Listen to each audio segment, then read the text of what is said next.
চাউলৰ মোনাত Modi, petrol পাম্পত Modi, vaccine চাৰ্টিফিকেটতো Modi, মুঠতে মোদী মোদী আৰু মোদী। সকলোতে কিয় মোদীৰ ফটো লাগে?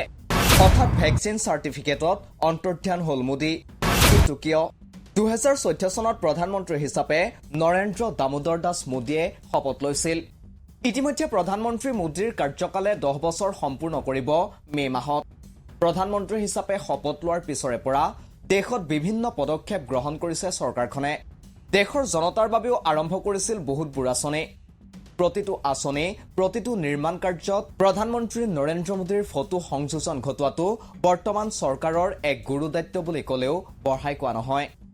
এগৰাকী প্ৰধানমন্ত্ৰীৰ নেতৃত্বত এখন বৃহৎ কেবিনেট থাকে, বিভিন্ন বিভাগৰ মন্ত্ৰী থাকে। কিন্তু প্ৰায় সকলো মন্ত্ৰালয়ৰ সকলো কাম কাজ, পদক্ষেপ, চৰকাৰী যোজনা আদিত প্ৰধানমন্ত্ৰী মোদীৰ প্ৰতিচ্ছবিহে দেখা যায়। সেয়া লাগিলে ৰাম মন্দিৰৰ প্ৰাণ প্ৰতিষ্ঠাই হওক, বন্দে ভাৰত এক্সপ্ৰেছৰ শুভাৰম্ভণিয়েই হওক, দৰিদ্ৰ লোকৰ বিনামূলীয়া ৰেচনেই হওক, পেট্ৰলৰ দাম কমাতেই হওক, সকলোতে কেৱল মোদীৰ প্ৰতিচ্ছবি অথবা কাটআউটহে দেখা যায়। অৱশ্যে ইয়াৰ কাৰণো নথকা নহয়। প্ৰধানমন্ত্ৰী মোদীৰ শাসন আৰম্ভ হোৱাৰ আঁৰতে আছিল দেশৰ মোদী লহৰ।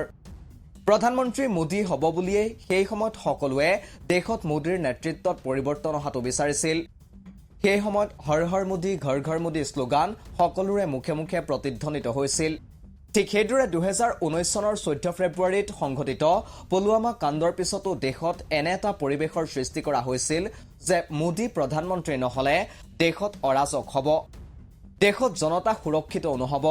ইয়াৰ পিছত পুনৰ 2019 চনত প্ৰধানমন্ত্ৰী হ'ল নৰেন্দ্ৰ মোদী। সেই যে 2014 চনত মোদী লহৰ, সেই যে হৰ হৰ মোদী ঘৰ ঘৰ মোদী শ্লোগান, সেইবোৰে প্ৰধানমন্ত্ৰী মোদীক নজনাকৈয়ে এক ৰোগত আক্ৰান্ত কৰিলে। ৰোগ মানে ইয়াক আচলতে ৰোগ বুলি ক'লে ভুল হ'ব। ই এক আসক্তি। মানসিকভাৱে এগৰাকী ব্যক্তিক আন 10জনতকৈ পৃথক বুলি ভাবিবলৈ বাধ্য কৰাই এই ৰোগে। এনে ব্যক্তিত্বসম্পন্ন ব্যক্তিক নাৰ্চিষ্টিক পাৰ্চনেলিটিৰ বুলি ধৰা হয়। এনে ব্যক্তিত্বৰ মানুহে সদায় কোনো কাৰণ নোহোৱাকৈ গুৰুত্ব বিচাৰে। তেওঁলোক সদায় আকৰ্ষণৰ কেন্দ্ৰ হৈ থাকিব বিচাৰে। জনতাই তেওঁক প্ৰশংসা কৰাটো বিচাৰে।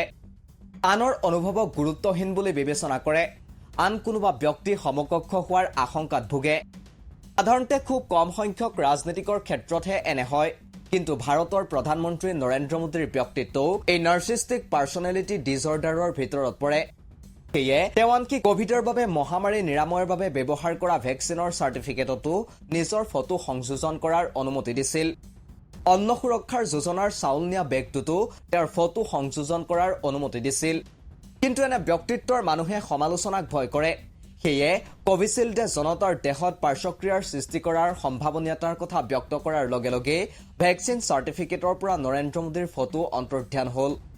আচলতে প্ৰধানমন্ত্ৰী নৰেন্দ্ৰ মোদীয়ে কোনো কামৰ কৃতিত্বৰ দাবীদাৰ হ'বলৈ ভাল পায়। কিন্তু যেতিয়াই ইয়াৰ উল্টাটো দেখা পায়, তেতিয়া তেওঁ বিষয়টোক লৈ অজ্ঞতা প্ৰকাশ কৰে। বিমুদ্ৰাকৰণৰ সময়তো প্ৰধানমন্ত্ৰী নৰেন্দ্ৰ মোদীয়ে একেটা ভূমিকাই গ্ৰহণ কৰিছিল। ঠিক সেইদৰে দেশলৈ ক'লাধন ঘূৰাই অনা, 1 কোটি নিবনুৱাক কৰ্মসংস্থাপনৰ প্ৰতিশ্ৰুতি বিফল হোৱাৰ পিছত প্ৰধানমন্ত্ৰী মোদীয়ে সদায় সেই নিজে বাহবা ল'বলৈ কৰা ঘোষণাবোৰকেই আওকাণ কৰি আহিছে। নিউজ ডেস্ক ৰিপৰ্ট, দি ক্ৰছ কাৰেণ্ট।